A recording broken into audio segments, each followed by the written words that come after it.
नमस्कार, आप देख रहे हैं महुआ खबर और मैं हूं आपके साथ सचिन आर राठौर। आप देख रहे हैं हमारा न्यूज़ बुलेटिन। इसमें हम आपको बताएंगे बिहार और झारखंड की अभी तक की तमाम बड़ी खबरें। तो आइए बढ़ते हैं खबरों की तरफ और शुरू करते हैं।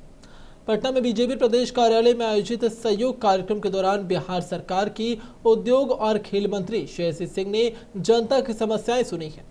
उन्होंने कहा कि इस कार्यक्रम का उद्देश्य आम लोगों की शिकायतों का तुरंत समाधान करना और साथ ही रोज सुबह 11 बजे से 1 बजे तक यहां पर आयोजित किया जाता है। श्रेयसी सिंह ने बताया कि सरकार जनता की समस्याओं के निराकरण के लिए पूरी तरीके से प्रतिबद्ध है और हर शिकायत पर गंभीरता से कार्रवाई की जाती है। उद्योग विभाग को लेकर उन्होंने कहा कि राज्य में निवेश और उद्योग स्थापना का वहां पर आसान बनाने के लिए नई व्यवस्था लागू की गई है। उन्होंने बताया कि अगर कोई उद्योग लगाने के लिए लाइसेंस का आवेदन देता है तो उस पर किसी कारणवश वो स्वीकृत नहीं होता तो मुख्यमंत्री सम्राट चौधरी द्वारा बनाए गए सिस्टम के तहत वो लाइसेंस स्वतः 21वें दिन अप्रूव्ड हो जाएगा। ईमानदारी और सेवा भाव के साथ अपने हर एक मंत्री को एक कार्यकर्ता के रूप में जनहित के कार्य के लिए, जन समस्याओं के निदान के लिए भारतीय जनता पार्टी के कार्यालय में प्रत्येक दिन 11 से 1 बजे इस सहयोग का कार्यक्रम होता है और इसमें जो भी समस्या आती है उनका हम लोग प्रयास करते हैं कि उनका मदद करें और उस समस्या का हल निकालने का प्रयास करते हैं। अनेकों समस्या होती हैं। हम खेल और उद्योग के मंत्री हैं तो निश्चित रूप से जब हम बैठते हैं तो खेल से संबंधित, खिलाड़ियों से संबंधित या उद्योग लगाने, औद्योगिक क्षेत्रों के विकास। ऋषिश्री मामले को लेकर सांसद सुधाकर सिंह ने बिहार सरकार पर तीखा हमला बोला।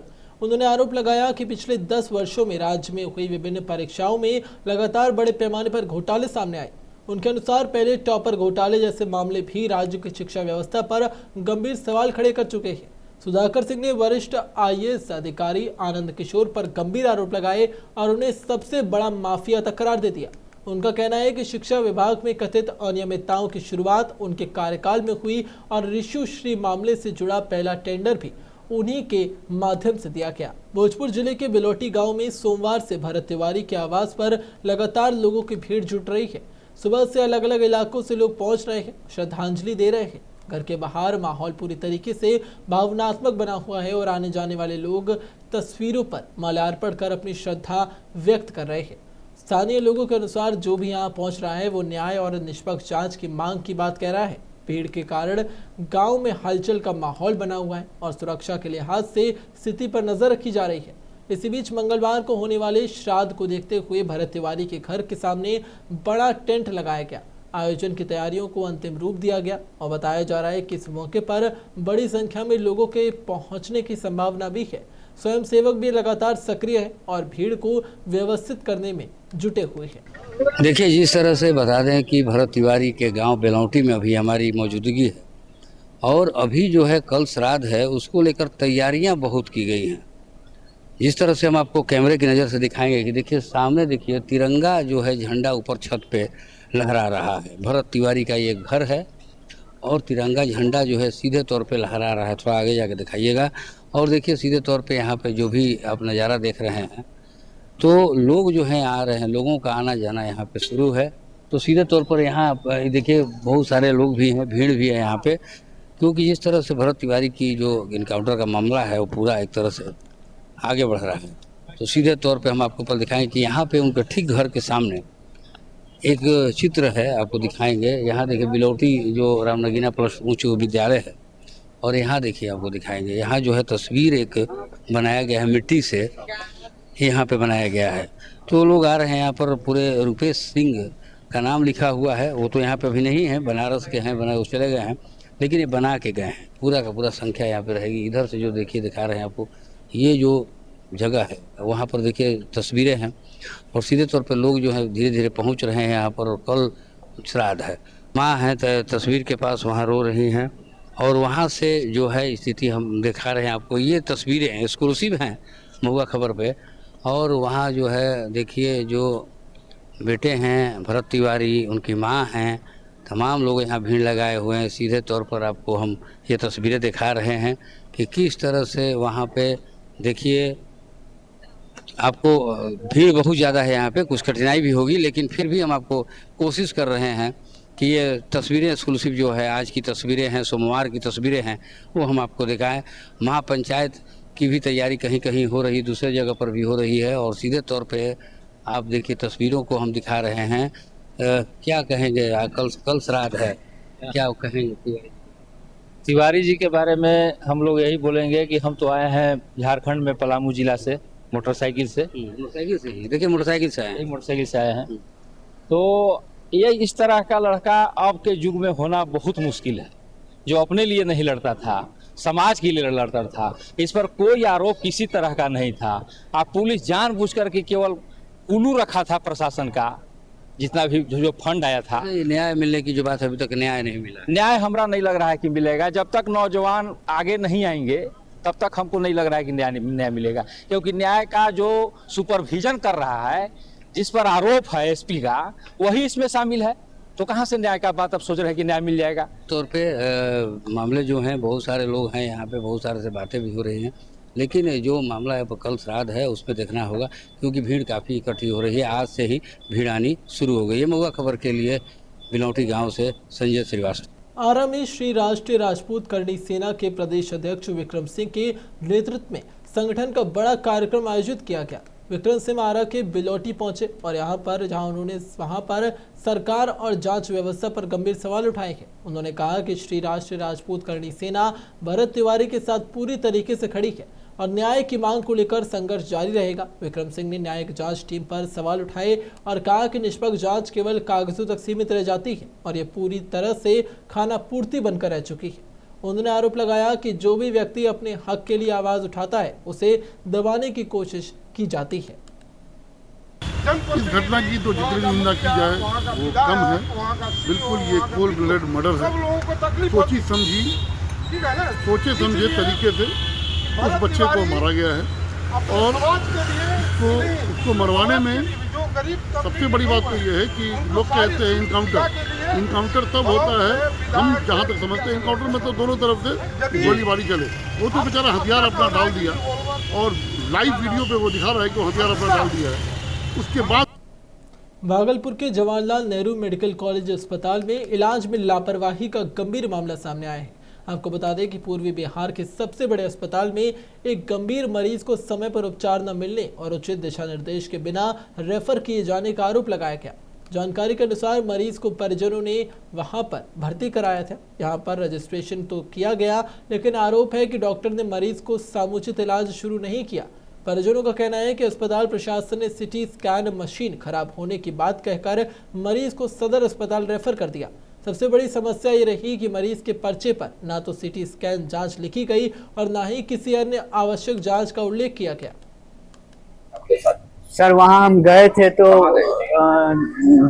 जवाहरलाल नेहरू चिकित्सा में गए, तो वहाँ से सर हमको गेट पर जो था गार्ड, उन्होंने बोला कि पहले जाइए वहीं सदर अस्पताल में जाके दिखाइए। वहाँ इलाज नहीं किया आपका? वहाँ से बोला कि वहाँ से आइएगा, फिर हम आपको। वहाँ डॉक्टर देखा था? डॉक्टर नहीं, मतलब उनसे मिलने से पहले हमको गेट पर से बोला गया सदर अस्पताल आप जाइए। मेरे साथ मारपीट किया गया था वहाँ पर। 10 आदमी कल रात में ही मीटिंग करके आज सुबह हमको मारने का पीटने का लेकिन वहाँ से भेज दिया, बोला कि यहाँ मशीन खराब है, वहीं पे जाइए सदर पे, वहाँ सिटी एक्शन होगा तब इलाज हम कराएंगे। नहीं हुआ वहाँ से रेफर कर दिया, बोला कि वहाँ जाओ सदर हॉस्पिटल। ऐसे पेशेंट सीरियस है। हम बोले कि सर में दर्द है, कुछ दवा हुआ दे दीजिए। बोला कि सर में चोट है, पहले सिटी एक्शन होगा तभी चलाएंगे इलाज करेंगे। डॉक्टर देखा था वहाँ? डॉक्टरे था वो बोला हम ही देखेंगे, आइएगा वहाँ से, तब वहाँ से रेफर करेंगे तो यहाँ आके हम देखेंगे। जैसा कि आपने देखा कि इमरजेंसी में भी 2 ऐसे पेशेंट आए जिनको स्ट्रेचर पे लाया गया, और ये पहले मरीज वहाँ जेएलएम मेडिकल कॉलेज गए वहाँ पे, तो वहाँ के चिकित्सकों ने वहाँ पे बस एक सादा पर्ची काट करके दे दिया और कहा कि जाइए पहले सदर अस्पताल से रेफर कराएं। पूर्व में भी ये मामला कई बार आया है। कैसा देखा जाता है कि वहाँ के डॉक्टर्स जो है इलाज ना करके उनको सादा पर्ची थमा देते हैं और बोलते हैं पहले जा करके रेफर करा करके लाइए तब यहाँ इलाज होगा। तो सरासर ये गलत है। मरीज के साथ ये खिलवाड़ है, मरीज की जान के साथ, क्योंकि रेफर कराने में जो समय जाता है उसमें मरीज की जान भी जा सकती है। मैंने पूर्व में भी वहाँ के सुपरिटेंडेंट से बात करने की कोशिश की और इस मामले को तो संज्ञान में लाया, मगर अभी तक उसका कोई समाधान हुआ नहीं है, इस कारण ये समस्या मरीजों को झेलना पड़ता है। भागलपुर में विकास योजना के तहत शुरू हुआ पार्क निर्माण अब विवाद का केंद्र बन चुका है। नगर निगम वार्ड संख्या 19 स्थित TNB कलेक्ट्रेट स्कूल के ऐतिहासिक मैदान में अमृत 2.0 योजना के तहत करीब 2 करोड़ 32 लाख रुपए के लागत से पार्क बनाया जा रहा है। आपको बता दें कि TNB कॉलेजियस्ट स्कूल के ऐतिहासिक मैदान अमृत 2.0 योजना के तहत वहां पर ये लागत से पार्क बनाया जा रहा है। इस योजना का शिलान्यास नगर विकास और आवास विभाग के मंत्री नीतीश मिश्रा ने किया था। शिलान्यास के बाद मैदान की घेराबंदी और निर्माण कार्य शुरू होते ही स्थानीय लोगों और पूर्ववर्ती छात्रों ने इसका विरोध शुरू कर दिया। उनका कहना है कि ये मैदान करीब 100 साल पुराना है और यहाँ पर पीढ़ियों से छात्र खेलते आ रहे हैं। ऐसे में पार्क बनने से बच्चों का खेल मैदान छिन जाएगा। पूर्ववर्ती छात्र गिरीश चंद्र झा ने कहा कि विकास के नाम पर शिक्षा संस्थान के खेल मैदान को खत्म करना उचित नहीं है। नहीं, हमारे कार्यालय का सर कोई लेटर नहीं है, लेकिन फिर भी दिखवा लेते हैं कि कहाँ से वो निर्माण कार्य चल रहा है और एक प्रिंसिपल से बात कर लेते हैं इसमें।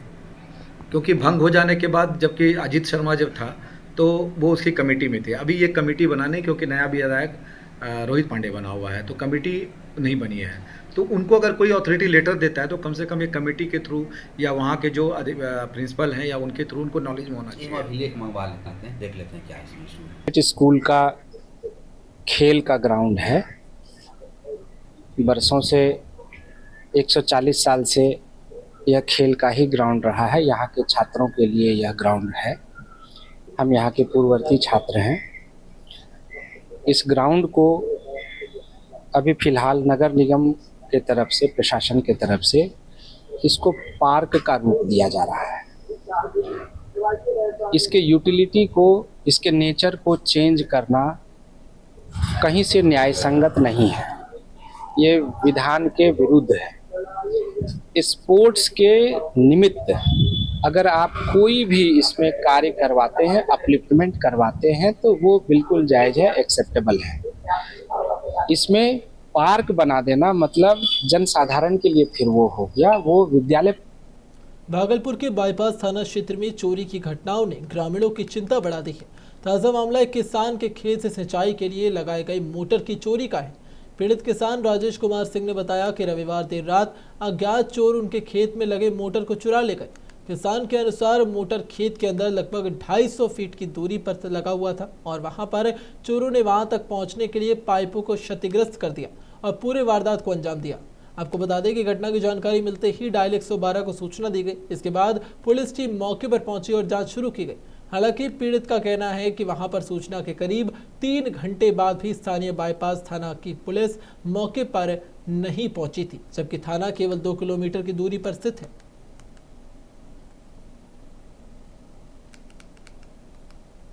बिहार के पूर्व मुख्यमंत्री नीतीश कुमार ने आज सुबह अचानक से JDU के प्रदेश कार्यालय का दौरा किया। इस दौरान उन्होंने पूरे परिसर का औचक निरीक्षण किया और पार्टी संगठन से जुड़ी गतिविधियों की जानकारी भी ली। उनके साथ विधान पार्षद संजय गांधी भी मौजूद थे। जानकारी के अनुसार नीतीश कुमार जन सुनवाई कार्यक्रम शुरू होने से पहले पार्टी कार्यालय पहुंच गए थे। वो लगभग 10 मिनट तक कार्यालय में रुके और कार्यकर्ताओं से संवाद करते हुए संगठन की स्थिति का फीडबैक भी लिया। उनके वहां पर अचानक से आगमन से पार्टी कार्यालय में हलचल मच गई। इसी दौरान आज JDU कार्यालय में बिहार सरकार के मंत्री लेशी सिंह, श्रवण कुमार और सुनील कुमार जन सुनवाई कार्यक्रम में आम लोगों की समस्याएं सुनेंगे। आप तो डेली आती हैं जनता जन सुनवाई में, और हमारे जिनका जो टाइम है उस टाइम पे सभी लोग आ जाते हैं। आप मान लीजिए कि मनुष्य का कभी तबीयतें सुस्त हो जाती है तो हम लोग को फोन आ जाता है कि आज हम नहीं आएंगे। और बहुत ऐसे मंत्री हैं जिन मंत्री का दिल्ली में केंद्र के मंत्री के साथ मीटिंग है। आज श्रवण बाबू का कार्यक्रम है, सुनील बाबू मंत्री जी का ग्रामीण कार्य विभाग का है, लेसी मैडम का है। तो श्रवण बाबू तो दिल्ली मुख्यमंत्री जी के साथ कार्यक्रम है, वहाँ गए हैं। देखिए यहाँ सूचना भी है, लेसी मैम आने वाली थी लेकिन जरा सा बीमार है, उनका भी मैसेज आ गया कि आज नहीं आएंगे। पटना सिविल कोर्ट में खान सर की अग्रिम जमानत याचिका पर सुनवाई के दौरान कदमकुआं थाने की ओर से अपडेटेड केस डायरी अदालत में प्रस्तुत की गई। सुनवाई के दौरान खान सर की ओर से पक्ष रखते हुए मामले पर आज ही सुनवाई पूरी करने का अनुरोध किया गया। वहीं पर शिकायतकर्ता पक्ष के अधिवक्ता रोशन आनंद ने नई केस डायरी का अध्ययन करते हुए वहां पर समय देने की मांग की। दोनों पक्षों की दलीलें सुनने के बाद अदालत ने केस डायरी का अवलोकन करने के लिए 3 दिन का समय प्रदान किया। कोर्ट ने मामले की अगली सुनवाई 30 जून को तय की है। आज सुनवाई के लिए तिथि तय थी और डायरेक्शन था आईओ को अपडेटेड डायरी जमा करने का, जिसको कि आईओ के द्वारा जमा किया गया आज और उसे रिकॉर्ड पे ले लिया गया है। और नेक्स्ट आर्ग्यूमेंट के लिए जो डेट फिक्स हुआ है वो ट्यूसडे है, उसी दिन सुनवाई होगी। कोर्ट तो पहले भी डायरी की मांग की थी, क्या पुलिस डिले कर रही है? ऐसी बात नहीं है। पुलिस के द्वारा जो पहले डायरी जमा की गई थी वो कंप्लीट नहीं थी, वो 19 तारीख तक का ही था।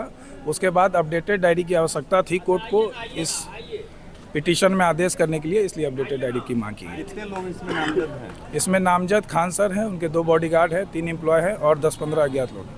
ये लगातार नो कोर्सिव मिलने का वजह? नहीं, ये तो रेगुलर प्रैक्टिस का नियम है। एक बार नो कोर्सिव मिल जाता है तो जब तक कंप्लीट डायरी आ नहीं जाएगा तो किसी भी आदेश तक पहुंचना उचित नहीं है, इसलिए नो कोर्सिव को एक्सटेंड करते हैं। जो डायरी अप टू डेट मांगी गई थी वो सबमिट कर दिया गया है बाय द इन्वेस्टिगेटिंग ऑफिसर और ट्यूसडे को पड़ा है बहस के लिए। किन किन लोगों की सुनवाई हुई? सभी लोग की है, एंटिसिपेटरी भी है, खान साहब की है और अदर उनके कलीग जो हैं स्टाफ्स हैं उनका भी एंटिसिपेटरी बेल एप्लीकेशन है, उसकी भी सुनवाई हुई। रेगुलर बेल है, उसकी भी सुनवाई हुई और up to date case diary आज मॉर्निंग में सबमिट किया गया है बाय द इन्वेस्टिगेटिंग ऑफिसर और इसको रखा गया है मंगलवार को। तो कोर्ट तो पहले ही डायरी मांग की थी। फर्दर डायरी रिक्वेस्ट पर पीपी साहब की रिक्वेस्ट पर मांग की गई थी, वो भी सबमिट कर दिया गया है। डिले कर रही है क्या पुलिस?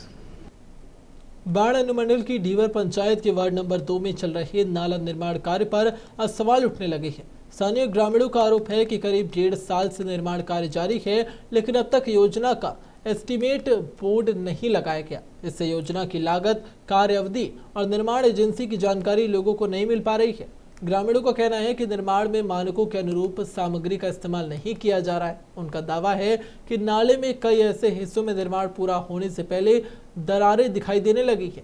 इससे गुणवत्ता पर सवाल उठ रहे हैं। लोगों ने यह भी आरोप लगाया कि नाले को अब तक ढका नहीं गया, जिससे कई बार दुर्घटनाएं हो चुकी हैं और बच्चों के गिरने का खतरा लगातार बढ़ता जा रहा है।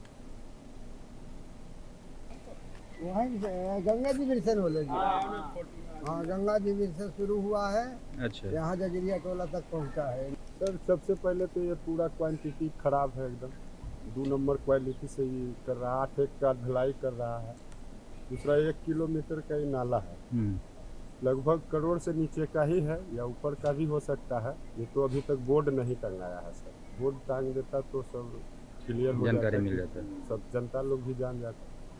दूसरा है कि अगर कुछ बात बोलते हैं, शिकायत करते हैं तो कॉन्ट्रैक्टर लोग गाली गलौज करते हैं। कौन कॉन्ट्रैक्टर लोग हैं? 1-2 गो रैली का है, इसमें 5-6 गो मिलकर कमेटी बनाए हैं। अच्छा, जो कि प्योर 2 नंबर काम पूरे गाँव को बेच लिए ये सब लोग और गांव के खिलाफे बात करते हैं कहीं भी।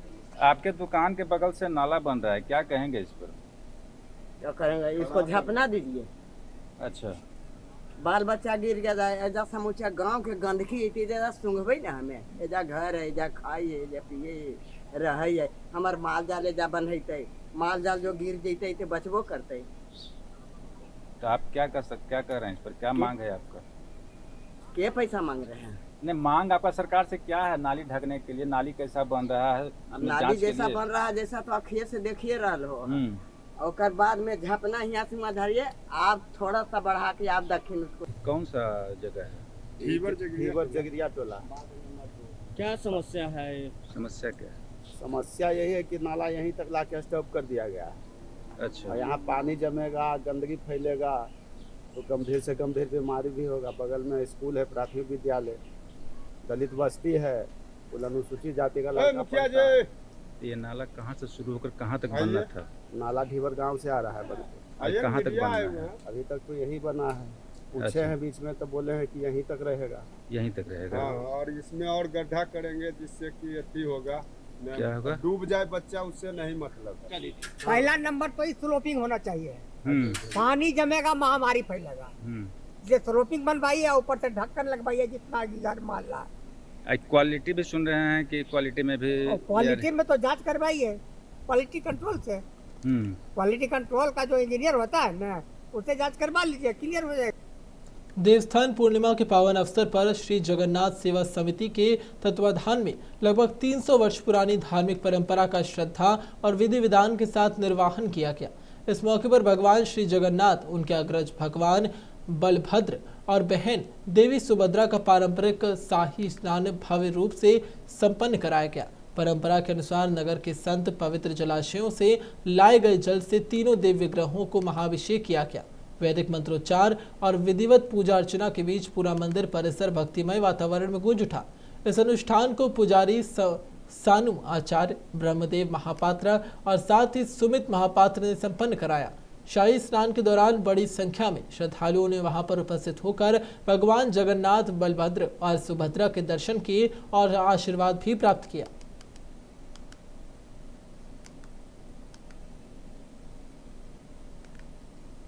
सभी को आज पवित्र देवस्थान पूर्णिमा की हार्दिक बधाई एवं शुभकामनाएं।